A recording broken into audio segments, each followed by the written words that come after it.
Shalom, selamat pagi jemaat dikasih Tuhan. Kita berjumpa kembali dalam renungan pagi.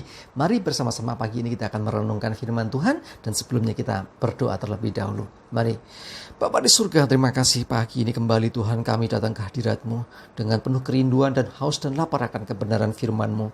Urapi hamba-Mu, urapi kami semua Tuhan, dan singkapkan nyatakan firman-Mu buat setiap kami, dan jadikan kami pelaku-pelaku firman Tuhan. Terima kasih dalam nama Tuhan Yesus kami berdoa dan bersyukur. Amin.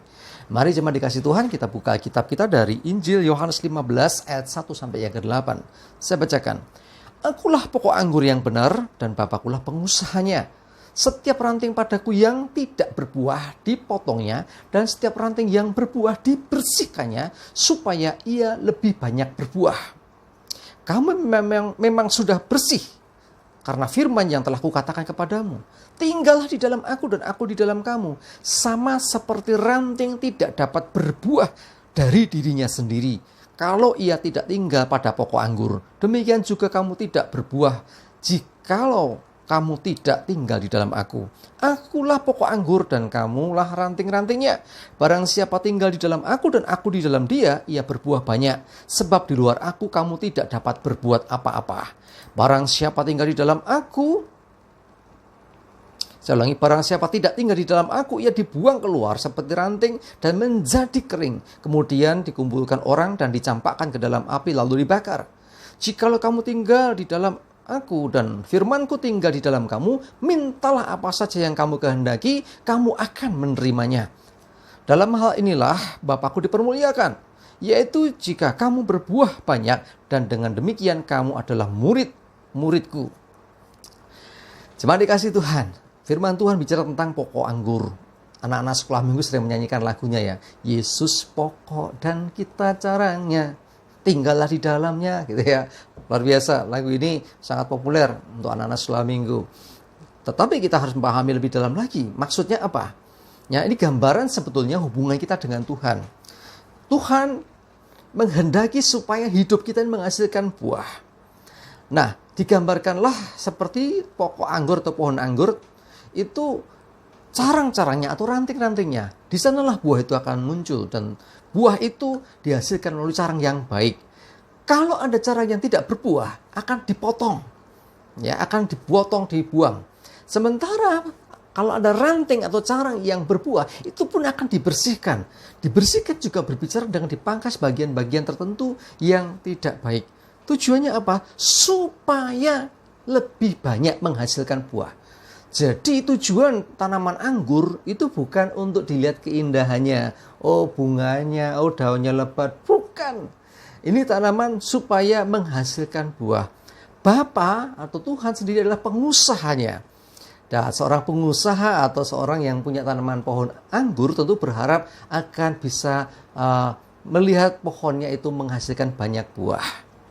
Karena itu kuncinya supaya ranting itu bisa menghasilkan buah, yang pertama adalah nempel terus dengan pokok anggur. Jangan jauh, jangan terlepas. Terlepas dari pokok anggur berarti mati. Orang-orang percaya itu hidupnya harus menghasilkan buah. Bagaimana bisa menghasilkan buah? Ya, dia harus nempel terus dengan pokok anggur, yaitu Tuhan Yesus. Kalau dia sudah lepas, mati. Ya. Nah, jadi kalau kita tinggal dalam Tuhan, artinya hidup kita itu akan menghasilkan buah. Dan Tuhan menghendaki buah yang banyak. Ya, di luar pokok anggur, ranting itu tidak akan bisa berbuah. Ya, ranting anggur, ya jelas kan ranting, bicara ranting dari pokok anggur. Kalau sudah tidak nempel lagi dengan pokoknya, terlepas, tidak mungkin menghasilkan buah. Jangankan menghasilkan buah, hidup saja tidak. Dia akan mati, kering, dan pada akhirnya nanti akan dibakar. Saudara dikasih Tuhan, jangan sampai hidup kita berakhir demikian ya.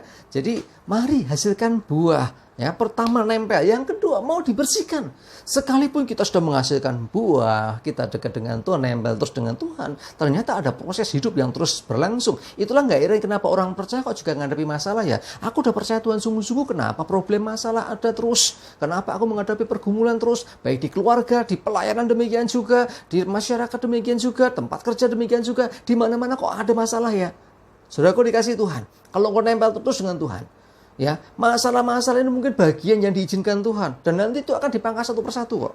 Percayalah bahwa Tuhan mau supaya hidupmu menghasilkan buah. Memang ada proses yang namanya dipangkas itu nggak enak, tetapi itu menghasilkan kebaikan, yaitu supaya hidup kita lebih banyak menghasilkan buah. Ya, dan jadi ayat yang ke-7 unik sekali. Jikalau kamu tinggal dalam aku dan aku di dalam kamu, mintalah apa saja. Ini selalu orang pengennya ayat ini, yang seperti ini. Minta apa saja dan kamu akan menerimanya. Luar biasa kan? Tetapi jangan berhenti sampai di situ. Kita mesti sadar, kita ini ranting.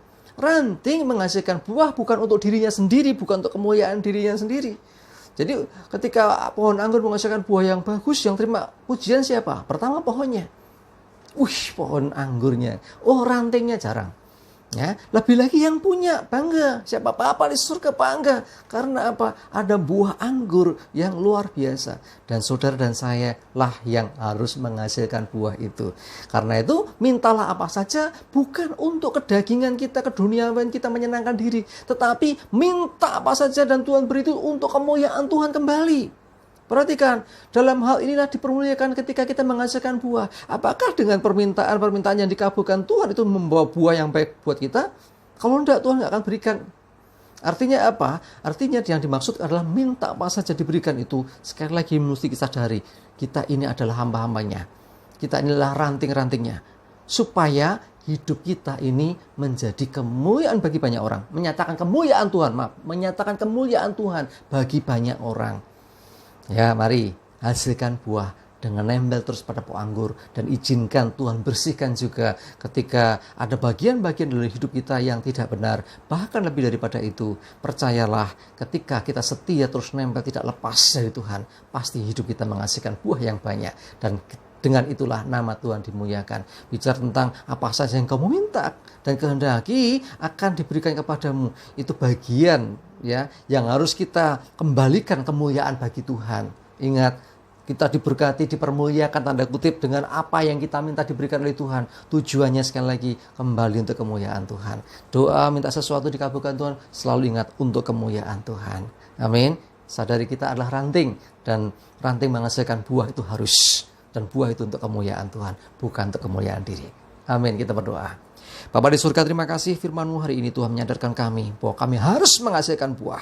Dan kami harus memberi diri kami, mengizinkan Tuhan untuk dibersihkan terus. Supaya lebih banyak buah yang dihasilkan melalui hidup kami. Dan nama Tuhan dipermuliakan. Kami percaya Tuhan ketika kami melekat, nempel kuat di dalam Tuhan, maka kami pasti akan hidup, dan hidup yang berbuah lebat. Dan bagimu segala pujian dan hormat dan kemuliaan. Terima kasih, kami berdoa menyerahkan hari ini hidup kami juga dalam perlindungan penyertaan-Mu Tuhan. Sehingga kami aman selamat jauh dari mara bahaya, dari virus corona dan penyakit lainnya. Bahkan berkat-Mu menyertai, pemeliharaan-Mu nyata atas hidup kami. Dan melalui hidup kami, nama Tuhan dipermuliakan. Terima kasih, dalam nama Tuhan Yesus kami bersyukur dan berdoa. Haleluya, amin. Mari jemaat dikasih Tuhan, terus hidup hasilkan buah. Tetap semangat, Tuhan Yesus memberkati kita.